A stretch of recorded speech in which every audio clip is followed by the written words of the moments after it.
계속 보고 있는데요. 마태복음 13장은 천국 비유에 대해서 말씀하는 내용입니다. 하나님 나라가 현재, 천국이 현재 어떠한 방식으로 임하였는지, 그리고 미래에 어떻게 될 것인지, 이러한 말씀들이 마태복음 13장에는 기록되어져 있습니다. 하나님의 나라가 이 땅에 임하였습니다. 그러나 아직 완전하지 않습니다. 그것이 바로 지금 현재의 모습입니다.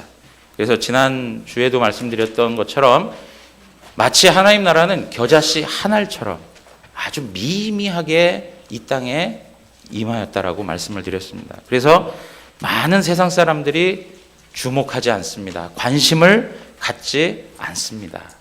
왜요? 너무 초라해 보이기 때문에 그렇습니다. 이제 오늘 우리가 그와 비슷한 내용들을 우리가 또 읽어갈 텐데요. 오늘은 33절에 있는 말씀처럼 천국은 마치 여자가 가루 서말 속에 갖다 넣어 전부 부풀게 한 뭐와 같다고요? 누룩과 같다, 그렇게 말씀하고 있습니다. 여러분, 여기 천국은 누룩과 같다 이렇게 말씀하는데 먼저 우리가 좀 살펴볼 내용이 있습니다. 여기 보면 마태는 여자라고 하는 사람을 등장시킵니다. 단어를 사용하고 있습니다. 그 당시 문화에서 오늘날도 상당한 부분 동일하다고 생각이 되는데, 주방에서 일을 하는 사람 누굽니까? 여성들이 대부분이 그 일들을 하고 있지 않습니까? 그 당시는 더더욱 그랬던 것이죠. 그래서 떡을 만드는 데 있어서, 음식을 만드는 데 있어서 여성이 하는 것이니까 여성을 등장시키는 것은 당연한 것입니다. 그런데 저는 그 당연함 속에 그래도 우리가 한 번 더 생각해 볼 그러한 말씀들이 있다는 것입니다. 그건 무엇이냐면, 그 당시에 1세기 당시에 여성들의 위치를 우리가 한번 생각해 보면, 그 당시는 남녀가 평등한 사회가 아니었습니다. 여성이 한 인격으로 존중받았던 그러한 입장이 아니었다는 것입니다. 지난번에도 한번 말씀드린 적이 있지만, 여성은 법정에서 증인도 할 수 없었습니다. 증인으로서 여성이 역할을 할 수 없는 그러한 상황이었습니다. 족보에도 여성의 이름이 기록됩니까? 기록되지 않습니까? 기록되지 않습니다. 족보에도 여성의 이름이 기록되지 않습니다. 그 당시 여성의 지위는 남성의 지위 아래에 종속되어져 있었습니다. 그리고 식사를 해도 남편들과 남성들과 같이 할 수 없었습니다. 여성들이 따로 어린 아이들과 함께 하던 것이 바로 그 당시의 문화였습니다. 그러니까 뭘 말씀드리는 것이냐면, 그 당시에 여성이라고 하는 그 존재는 너무나도 미약한 존재, 어쩌면 소외당하는 존재일 수 있고, 그리고 심히 보잘것없는, 가치 없는 존재였다고 하는 것입니다. 그런데요, 참 특별하게 성경에서는 여성들을 상당히 많이 등장시킵니다. 주요한 일들이 있을 때마다 여성들이 등장하는 것을 볼 수 있습니다. 족보에도 몇 명의 여성이 기록되어져 있습니까? 퀴즈입니다. 족보에 몇 명의 여성이 기록되어 있습니까? 5명의 여인이 기록되어 있습니다. 5명의 여인이 기록되어 있습니다. 그리고 예수 그리스도께서 부활하셨을 때 그것을 목격했던 사람들도 누구입니까? 여성들이었습니다. 예수님께서 십자가에 못 박히시고 고난당하실 때 끝까지 그 자리를 지키던 이들이 누구였습니까? 여성들이었습니다. 여성들 대단합니다. 그런데 그 당시의 개념으로 보면 여성들은 너무나도 연약하고 가치 없는 자들의 상징이었습니다. 우리 어린아이들이 막 예수님께 몰려오니까 사람들이 너희들 절로 가라! 그럴 때 예수님께서 뭐라고 하십니까? 천국은 어린아이와 같은 자들이 들어갈 수 있다, 그렇게 얘기하죠. 그런 표현에서도 마찬가지입니다. 너무나도 연약해서 하나님을 전적으로 의지할 수밖에 없는, 다른 것에서 뭔가 자기의 존재감을 얻을 수 없는 대상이라는 것을 표현해주고 있죠. 오직 하나님밖에는 없습니다 라고 하는 전적 의지가 그들 가운데 있는 대상으로 어린아이를 설명하고 있는 것이죠. 마치 여성을 등장시키는 이유도 그런 것과 같다는 거예요. 너무나도 형편없는, 보잘것없는, 이제 이러한 표현이 무엇으로 설명되어지냐면 천국에 어떤 사람들이 모이는가라고 하는 것으로 설명되는 것입니다. 천국은 어떤 출신들을 통해서 이루어져 가고 있는가라고 하는 것을 말씀해 주고 있는 거예요.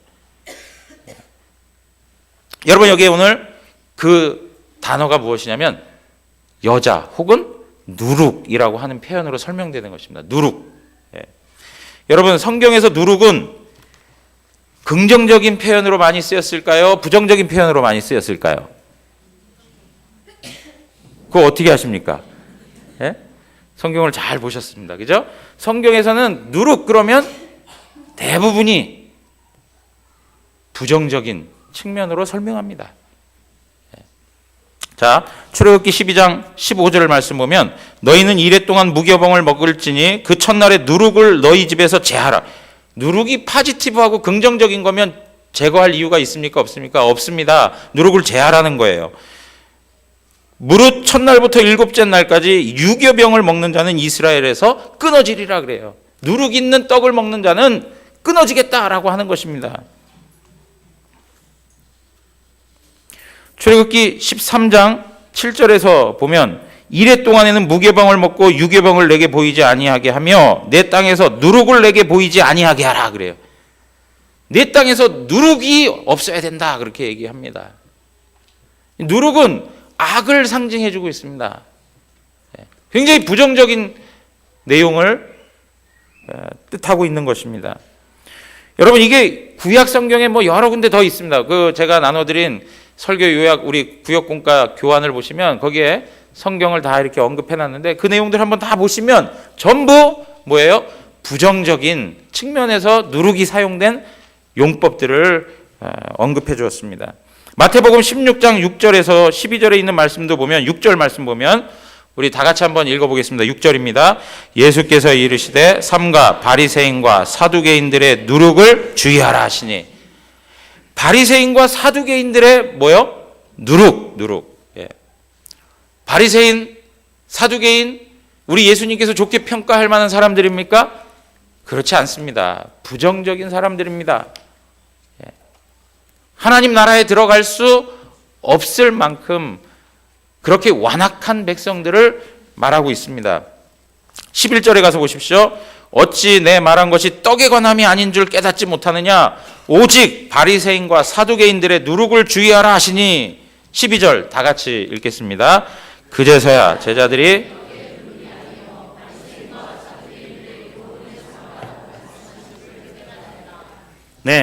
제자들이 떡의 누룩이 아니라 바리새인과 사두개인들의 교훈, 그 교훈이 뭐와 같다고요? 누룩과 같다 그렇게 얘기하는 것입니다. 구약에서도 누룩이라고 하는 개념은 부정적이었습니다. 신약에서 예수님께서 말씀하실 때에도 누룩이라고 하는 것은 상당히 부정적으로 사용되어지고 있습니다. 고린도전서 5장 6절에서 8절에 있는 말씀 가운데, 자 6절 보시면 너희가 자랑하는 것이 옳지 아니하도다 적은 누룩이 온 덩어리에 퍼지는 것을 알지 못하느냐. 7절에 보면 너희는 누룩 없는 자인데 새 덩어리가 되기 위하여 묵은 누룩을 내버리라. 우리의 유월절 양 곧 그리스도께서 희생되셨느니라 그래요. 여러분, 이 고린도전서 5장에 있는 말씀은 어떤 내용이냐면 고린도 교회 가운데 음행한 사람이 있는 거예요. 근친상간한 사람이 있는 거예요.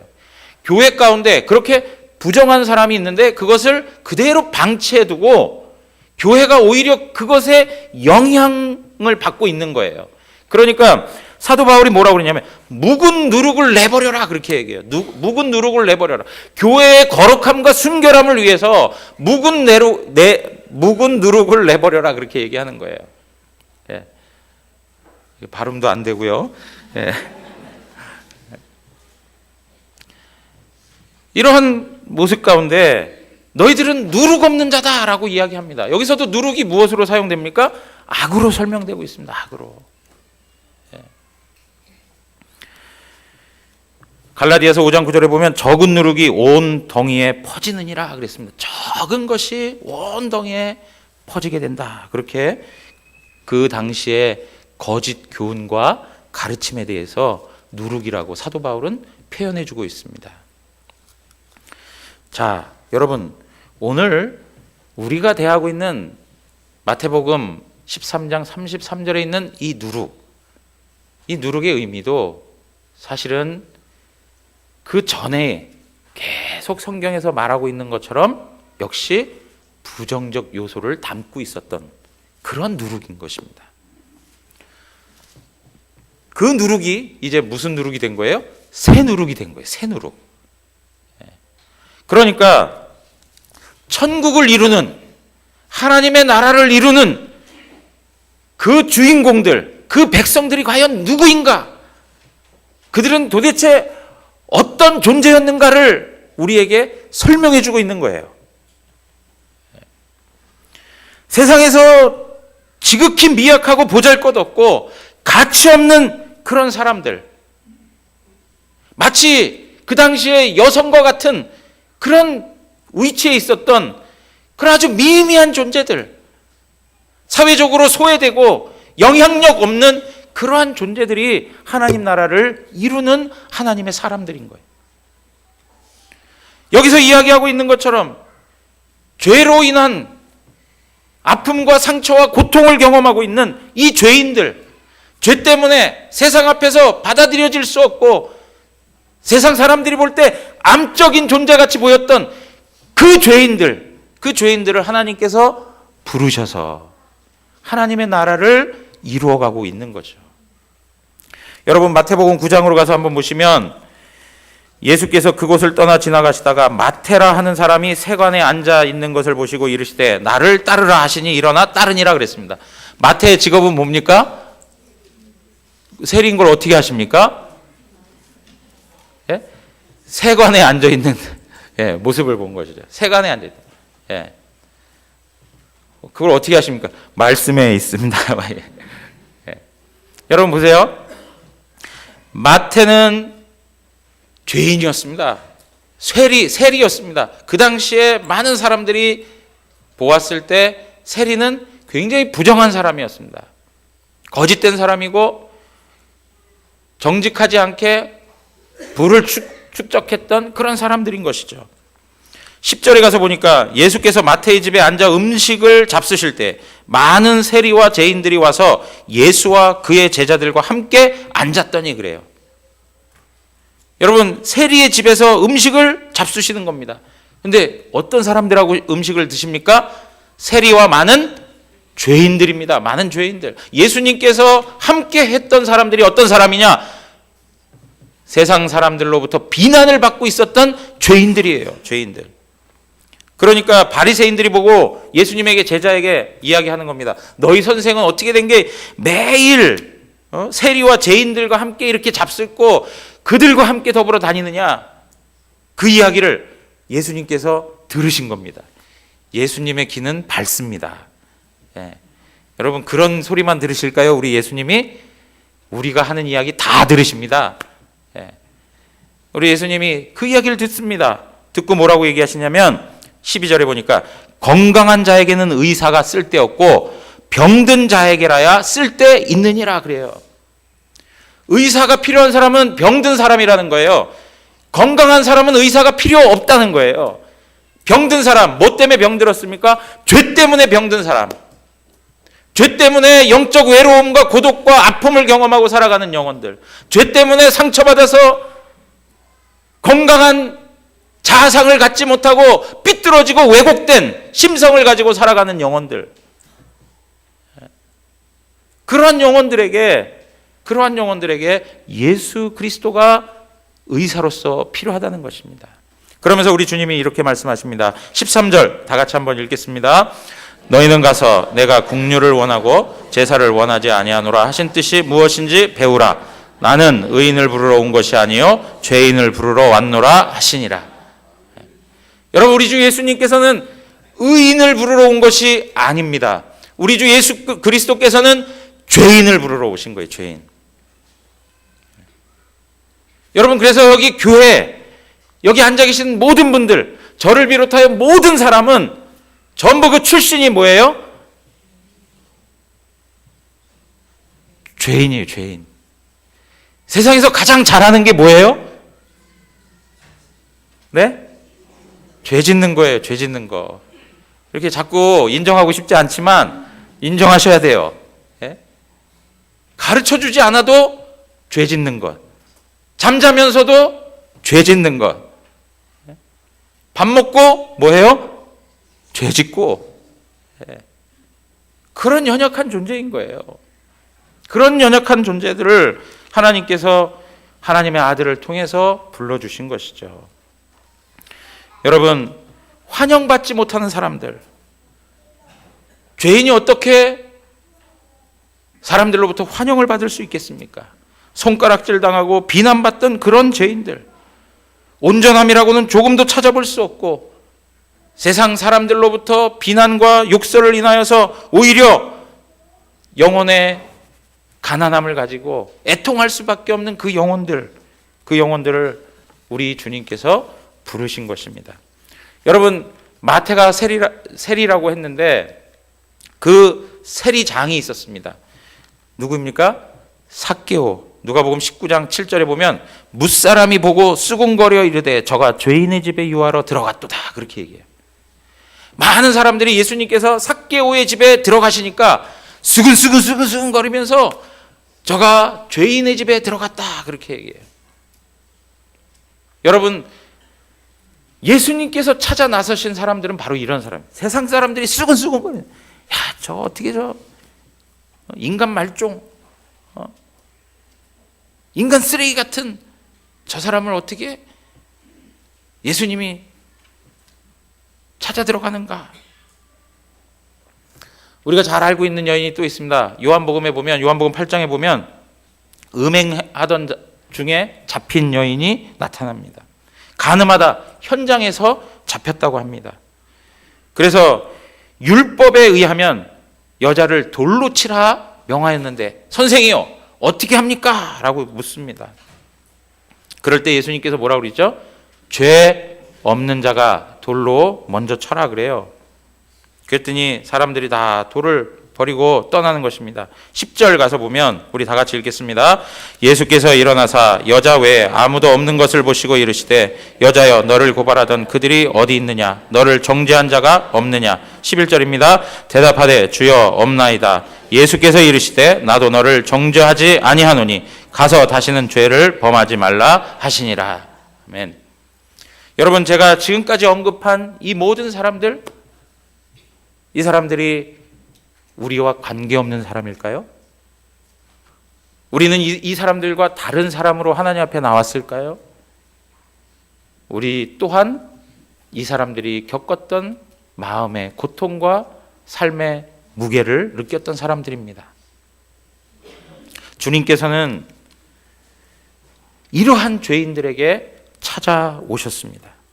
인생에서 공허할 수밖에 없고 많은 쾌락을 누렸지만 여전히 우울하고 외롭고 고독한 영혼, 죄로 인하여서 많은 상처를 받아서 세상에 자기의 이름조차 꺼내고 싶지 않은, 그냥 은폐되어 살아가고 싶은, 마치 사마리아 여인처럼 모든 사람들의 이목을 피하여 숨어 지내는 삶을 살아갔던 그 죄인을 찾아오시는 하나님의 은혜가 있다는 것입니다.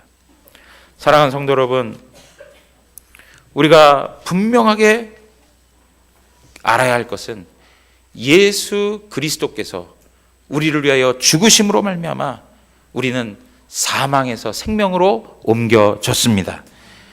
부정한 누룩이었습니다. 죄의 자리에서 끊임없이 악을 양산해내던, 끊임없이 악을 만들어내던 그러한 부정한 누룩으로 살아왔습니다. 그러나 이제 새 누룩으로 정결한 심령이 되어서 하나님의 나라의 역사를 이루어가는 하나님 나라의 주인공으로 하나님께서 세워주셨습니다. 이것을 믿으셔야 되는 거예요. 이것을 믿으십시오. 내가 아무리 초라하고 내가 아무리 가난하고 내가 아무리 죄 가운데 있어도 우리 주님께서 나에게 찾아오셔서 그 은혜를 베풀어 주셨다는 거예요. 여러분 보십시오. 오늘 에베소서 2장 1절에서 8절에 보면 그는 허물과 죄로 죽었던 너희를 살리셨도다. 그때 너희는 그 가운데서 행하여 이 세상 풍조를 따르고 공중의 권세 잡은 자를 따랐으니 곧 지금 불순종의 아들들 가운데 역사하는 영이라. 3절 한번 다 같이 읽겠습니다. 전에는 우리도 다 그 가운데서 우리 육체의 욕심을 따라 지내며 육체와 마음에 원하는 것을 하여 다른 이들과 같이 본질상 진노의 자녀였더니. 본질상 우리가 어떤 사람이었습니까? 진노의 자녀였습니다. 진노의 자녀. 우리가 진노의 자녀였어요. 하나님께서 우리를 십자가에 매달고 그 십자가에서 우리로 하여금 비참하게 죽도록 하나님께서 형벌을 가하셔야 되는 거예요.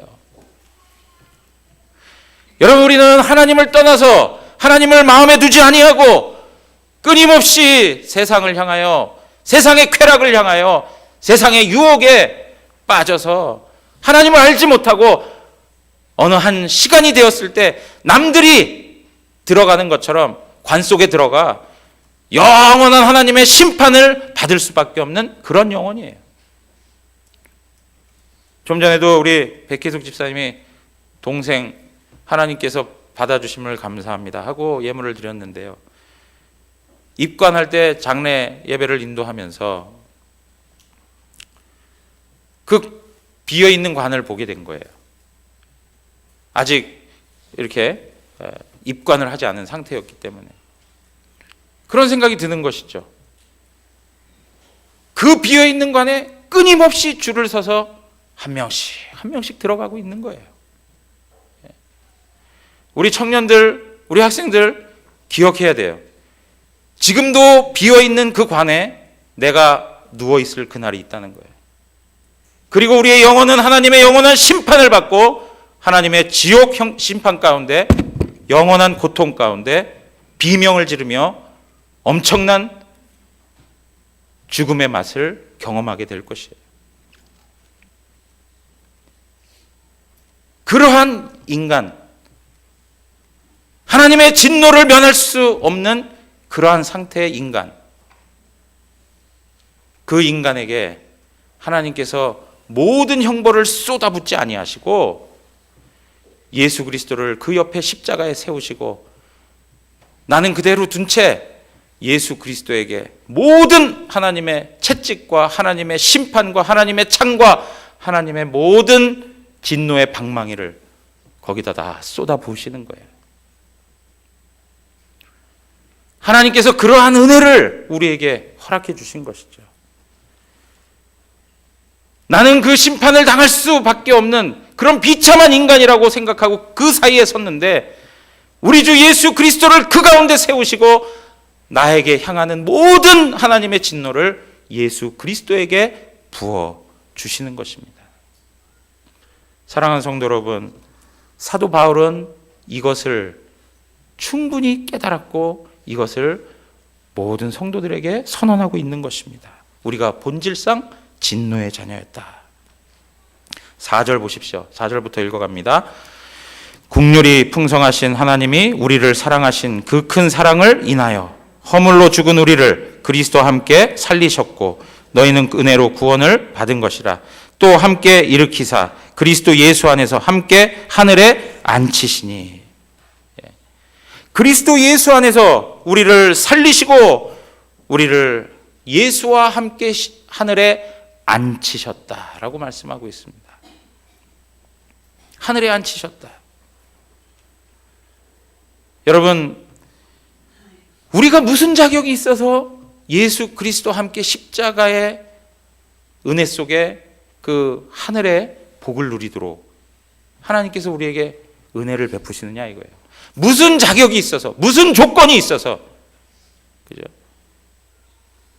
하나님 앞에 한 것이 무엇이 있다고 하나님께서 사랑하여 주셔서 우리에게 하나님 자녀가 되는 은혜를 주시느냐 이거죠. 그래서 그 다음에 나오는 말씀 보시면 7절에 이는 그리스도 예수 안에서 우리에게 자비하심으로써 그 은혜의 지극히 풍성함을 오는 여러 세대에 나타내려 하심이라. 8절 다 같이 읽겠습니다. 너희는 그 은혜에 의하여 믿음으로 말미암아 구원을 받았으니 이것은 너희에게서 난 것이 아니요 하나님의 선물이라. 아멘. 하나님의 선물이에요. 하나님의 선물. 하나님의 선물이 우리에게 주어진 거죠. 자격이 있어서 받은 것입니까? 자격 없이 받은 것입니다. 하나님께서는 우리를 하나님 나라의 백성으로 이렇게 변화시켜 주셨습니다. 우리는 너무나도 과분한 사랑을 받고 살아가는 것입니다. 여러분, 이렇게 변화받아 하나님 앞에서 하나님의 구원의 은혜를 누립니다. 우리는 의인입니까? 죄인입니까? 예? 예. 의인입니까? 죄인입니까? 이렇게 물었더니 예? 우리 그 구역장 모임에서 아주 명언이 나왔습니다. 우리 이승아 집사님, 은혜 받은 죄인입니다. 은혜 받은 죄인입니다. 여러분, 법적인 측면에서는 의인입니다. 그러나 아직 여전히 우리는 죄인으로 살아가고 있습니다. 은혜를 받았습니다. 그 은혜를 하나님께서 지금도 우리의 삶에 허락해 주셔서 우리 안에 변화를 일으켜 주신 것입니다. 여러분, 우리가 이러한 내용에 있어서 하나님의 나라는 바로 이렇게 죄인이었던, 연약했던, 하나님으로부터 멀리 떨어져 있던 그 존재들을 하나님이 불러주셔서, 사랑해주셔서 그 나라를 이루어 주셨다는 것을 우리가 잊지 말아야 됩니다. 이제 두 번째는 뭐냐면, 오늘 말씀해 보면 가루 서말에 누룩을 집어넣었다 그렇게 얘기합니다. 여러분, 세상은 지난주에도 말씀드렸지만 거대한 것을 좋아합니다. 큰 것을 좋아한단 말이에요. 힘 있는 것을 좋아합니다. 능력 있는 사람 좋아합니다. 여러분, 비리비리한 것보다는 능력 있고 뭔가 박력 있고 어떤 부분에 있어서 삶에 탁월한 실력을 가지고 있는 사람들을 더 좋아하는 것이 세상 아닙니까? 그런데 오늘 여기에 그 세상의 모습을 가루 서말로 설명해 주고 있습니다. 가루 서말. 여러분, 가루 서말은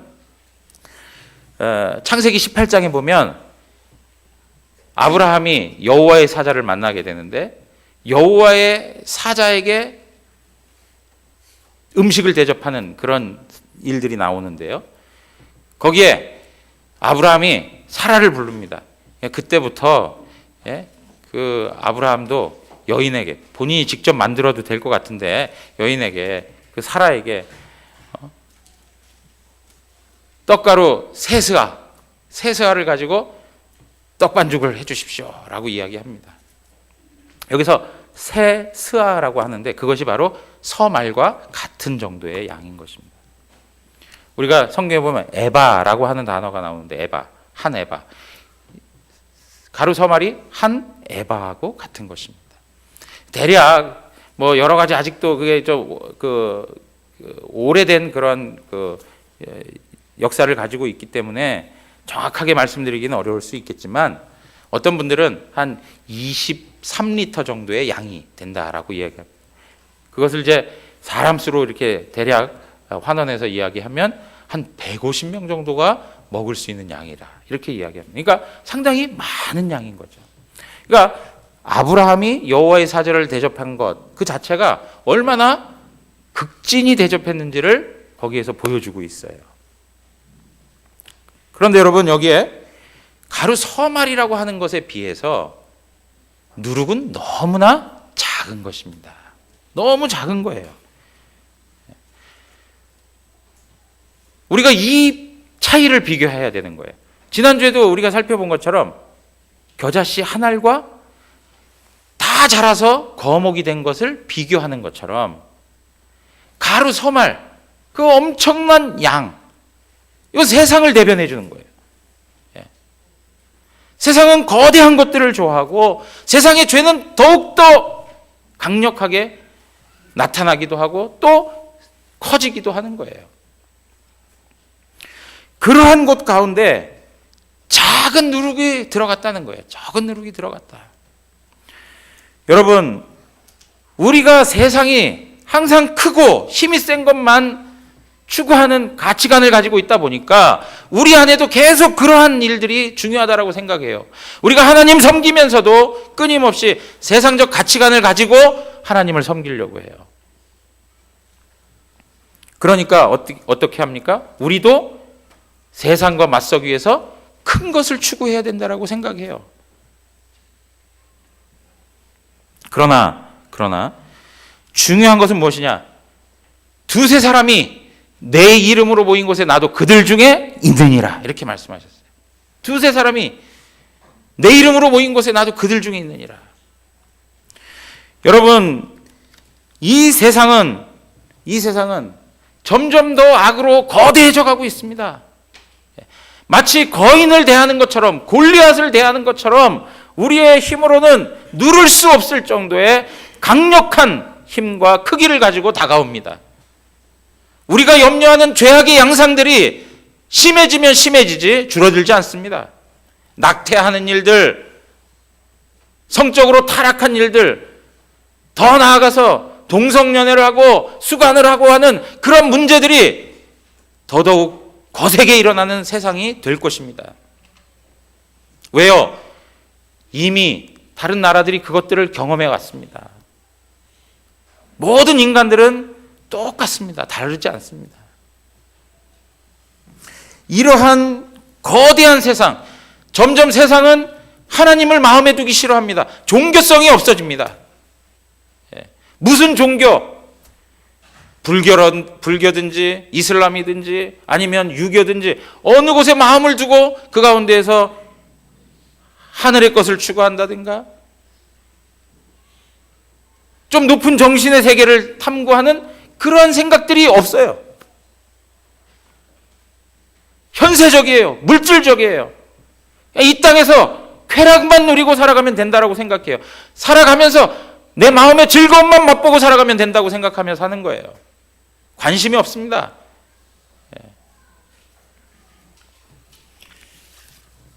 이러한 거대한 세상 속에서 과연 우리의 연약함이 무슨 의미가 있을까라고 하는 생각이 들어요.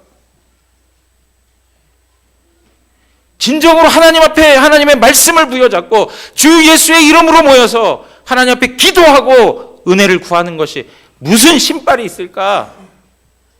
그런 생각이 드는 거예요. 그런데 여러분, 하나님 나라의 일은 두세 사람이라도 진정으로 주 예수 그리스도의 이름을 부여잡고 그분을 의지하고 그분을 향한 온전한 믿음을 가지고 나가는 사람들을 통해서 이루어져 왔습니다. 여러분, 요한과 베드로 그들의 모습을 한번 생각해 보세요. 성전을 향해 기도하러 갈 때 성전 미문에 앉았던 안전뱅이가 있었습니다. 걸을 수 없는 장애인이 있었습니다. 그에게 이야기합니다. 나는 금과 은은 없다. 은과 금은 내게 없거니와 내게 있는 것 예수 그리스도의 이름으로 일어나 걸어라.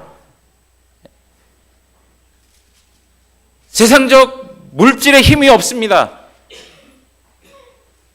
능력이 없습니다. 그런데 예수 그리스도의 이름의 능력을 부여잡고 그에게 명했을 때 놀라운 변화의 역사가 일어났습니다. 사랑하는 성도 여러분, 오늘날 모든 하나님의 사람들도 자꾸 세상적 가치대로 물들어가고 하는 그런 모습들이 참 많습니다. 우리가 진정으로 주님을 만난 은혜가 있다면 그 작은 존재일지라도 거기에서 하나님의 역사는 이루어진다는 것입니다. 어떤 분들이 그런 얘기합니다. 직장에서 뭔가 영향력 있게 복음을 증거하기 위해서 신우회를 만들어 갑니다. 여러분, 제가 그러한 움직임들을 부인하는 게 아닙니다. 거부하는 게 아닙니다. 그러나 그것이 마치 세상 사람들의 논리처럼 힘의 대결로 이루어지는 것은 합당하지 않습니다. 믿음의 사람들이 모여서 하나님의 은혜를 구하고 주 예수 그리스도의 복음을 증거하기 위한, 그래서 아무리 작은 사람일지라도 하나님이 역사하시고 있다는 것을 바라보고 그 모임들을 이끌어가면 상관이 없는데, 그게 아니라 세상적 힘과 균형을 이루려고 하는 그러한 정신에서 비롯된 것이라면 그것은 세상 방식하고 다를 바가 없는 것입니다. 이 세상의 죄악을 거스르기 위하여 많은 연합체들이 구성되어져 있습니다. 대구에도 대구 기독교 연합회가 있습니다. 그렇게 연합 활동을 하는 것 자체가 나쁘다는 것이 아닙니다. 그 정신에 있어서 세상과 힘의 논리로 맞서려고 하는 자세가 있다면 그것은 아닌 것입니다. 진정으로 주님의 은혜를 구하는 신실한 하나님의 사람 두세 사람이 내 이름으로 모인 그곳에 하나님이 역사하시면 무엇이든지 변화할 수 있다는 그 믿음을 가지고 나가야 된다는 것이죠. 여러분, 예레미야 램피어라고 하는 사람이 있습니다. 미국의 제3차 대각성 운동을 일으킨 그런 불꽃 같은 하나님의 사람이었습니다. 그 당시에 세상은 아주 절망스러웠습니다. 경제 불황이 있었습니다. 그래서 3만 명의 실업자들이 정말 일자리가 없어서 절망하던 그런 때였습니다. 그리고 노예제도에 대한 갈등 때문에 서로 싸우고 다투는 그런 정치적인 그런 모습들도 많았습니다. 그리고 나서 기독교계에 아주 영향력 있던 그러한 그 사람들이 잘못된 종말 운동에 빠져가지고 교회를 바라보는 시각이 전부 부정적이었던, 교회 지도자들을 향하여 신뢰를 주지 못했던 그러한 시대에 있었습니다. 그런데 이 예레미야 램피어라고 하는 사람이 한 교회 사무실에서부터 기도하기 시작했던 이 운동이 결국에는 6명이 참여하게 되고, 그리고 더 나아가서 인원수가 점점 늘어가지고 6개월 만에 1만 명의 사람들이 기도하기 시작했습니다. 그 기도 운동이 확산되어서 술집에서 사람들이 변화를 받고 그 자리에서 하나님을 부르짖는 일들이 나타났습니다. 한 사람의 무릎으로 시작한 하나님의 은혜가 그 도시 전체를 뒤엎는 사건으로 나타났습니다. 여러분, 그러한 사건들을 통해서 은혜를 받고 선교에 헌신한 사람이 있는데 그가 누구냐면 언더우드인 것입니다. 그 언더우드가 또 복음을 마음에 품고 이 조선 땅을 향하여 들어와서 복음에 헌신을 했을 때 이 나라가 변화될 수 있었습니다. 사랑하는 성도 여러분, 가장 미약하고 가장 적은 모습 속에 하나님이 역사하시면 이 세상은 누룩이 마치 그 밀가루를 부풀게 하듯이 놀라운 능력이 나타날 수 있는 것입니다. 큰 것을 추구하려고만 하지 마시고 세상적 힘의 논리로만 하려고 하지 마시고 우리의 진정한 힘의 근원 되신 예수 그리스도를 의지하십시오. 그분을 의지하고 하나님 앞에 무릎으로 나아가 보세요. 가정을 위한 무릎, 교회를 위한 무릎, 이 사회 국가를 위하여서 무릎을 꿇어보세요. 그 기도하는 것이 헛되지 않습니다. 진정으로 내가 주님을 만나서 주님 앞에 은혜를 구하고 이 나라 민족의 부흥과 이 모든 교회들의 회복을 위하여 기도할 때 하나님께서는 그 부흥의 불꽃을 일으키시고 그 불꽃이 번져서 온 열방 가운데까지 놀라운 부흥의 역사들로 이루어 가실 줄 믿습니다. 기도하던 거 포기하지 마세요. 이게 무슨 힘이 있을까 했던 그 생각 버리세요. 하나님 앞에 전심의 마음을 품고 기도해 보세요. 문제는 하나님을 믿지 않는 데 있는 거예요. 하나님을 믿어보세요. 여러분, 오늘 우리가 이러한 말씀들을 보면서 여러분, 구역 모임 안에서도 마찬가지예요. 아, 목사님, 우리는 모일 사람이 없어요. 2명, 3명 모일 사람이 없어요. 낭망하지 말고요, 구역장님들부터 마음을 모아서 하나님 앞에 은혜를 구해보세요. 하나님께서 그 가운데 은혜 주시고 기도를 들어주셔서 놀라운 복음의 진전 있는 역사들을 허락해 주실 줄 믿습니다. 우리 프로토스에서 청년 3명이 일주일에 한 번씩 모여서 저녁에 기도를 해요. 그 작은 기도의 모임이 저는 교회의 부흥의 불꽃이 된다고 믿습니다. 이런 일들을 소홀하게 보지 마세요. 화요일 날 모여서 중보기도 팀들이 나와 기도하는 것 소홀하게 볼 것이 아니에요. 그 일들을 통해서 하나님께서 역사하여 주실 줄 믿습니다. 여러분, 오늘 여기에 보면 누룩의 특징 가운데 또 하나가 무엇이냐니까, 오늘 우리가 읽은 한글 성경에는 가져다가 그냥 넣었다 그러는데, 이 넣었다라고 하는 표현에 무슨 의미가 있냐면 hide, 숨겼다라고 하는 표현이 있습니다. 숨겼다. 숨겼다라는 거예요. 숨겼다. 누룩은 그 실체가 보이지 않습니다. 철저히 숨겨져 있습니다. 그런데 변화의 역사가 일어납니다. 변화의 역사가 일어나요. 하나님의 나라는 우리의 내면에서부터 이루어지는 것입니다. 우리가 예수 그리스도를 믿고 구원받았지만 외적인 거 변한 게 하나도 없습니다. 그러나 우리의 내면에서 변화의 역사가 일어나는 것입니다. 에베소서 4장 13절 우리 한번 다 같이 읽도록 하겠습니다. 에베소서 4장 13절 다 같이 읽겠습니다. 우리가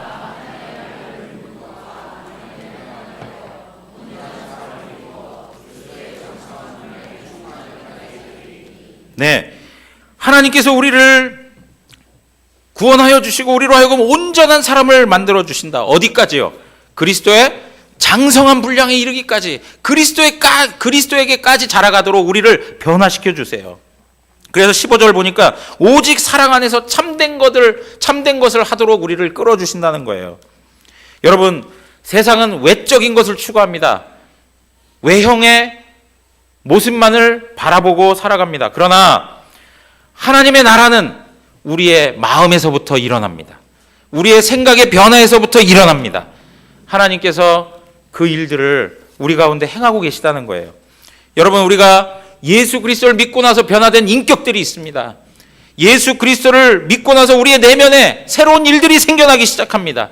미움과 증오 가운데 살았던 우리의 모습이 이제는 용납하고 용서할 수 있는 넉넉한 마음으로 변화되기 시작합니다. 하나님께서 우리 안에 그 일을 행하신다는 거예요.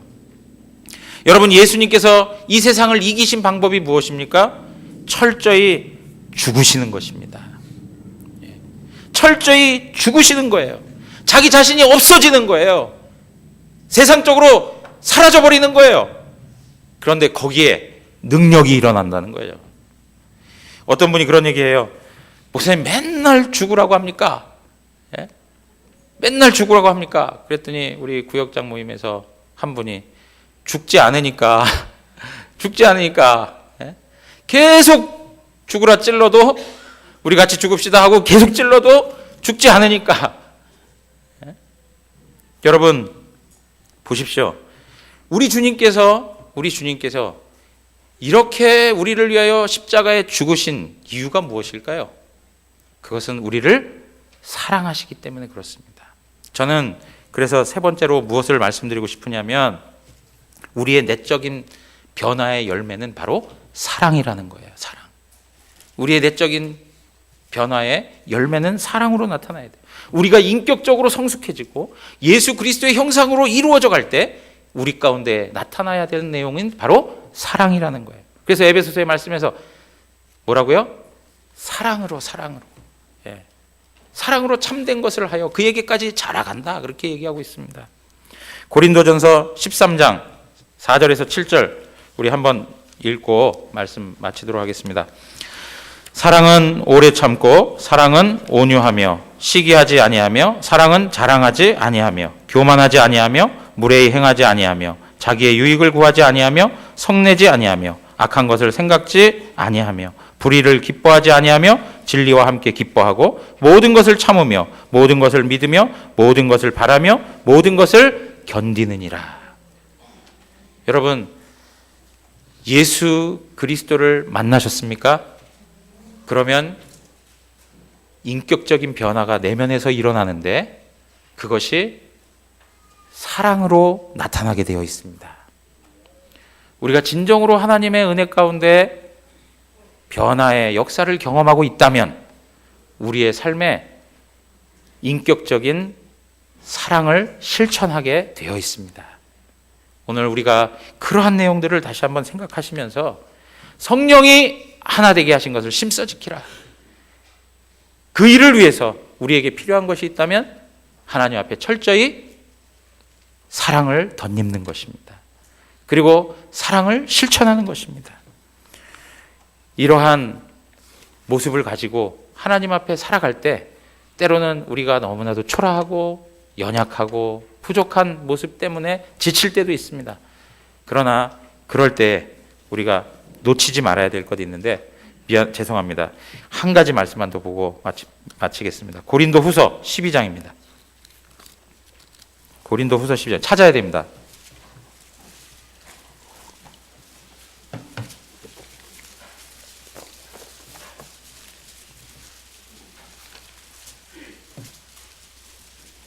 (9절에서 10절) 고린도 후서 12장 9절에서 10절 다 같이 읽겠습니다. 나에게 이르시기를 내 은혜가 내게 족하도다. 이는 내 능력이 약한 데서 온전하여 짐이라 하신지라. 그러므로 도리어 크게 기뻐함으로 나의 여러 약한 것들에 대하여 자랑하리니 이는 그리스도의 능력이 내게 머물게 하려 함이라. 그러므로 내가 그리스도를 위하여 약한 것들과 능욕과 궁핍과 박해와 공고를 기뻐하노니 이는 내가 약한 그때에 강함이라. 아멘. 약한 그때에 강함이라. 여러분, 사랑을 실천하다가 정말 연약하다라는 이야기를 들어도 걱정하지 마십시오. 약한 그때가 강한 것입니다. 초라한 그때가 강한 것입니다. 예수 그리스도의 그 능력, 사랑할 수 있는 그 능력을 충분히 공급받을 수 있는 것이 바로 그 연약한 그때인 것입니다. 그것을 기억하시면서 오늘도 하나님 앞에서 이 하나님의 나라를 풍성히 누리며 살아가는 우리 영안교회 가족들 되시기를 주님의 이름으로 축원합니다. 다 같이 일어나서 찬양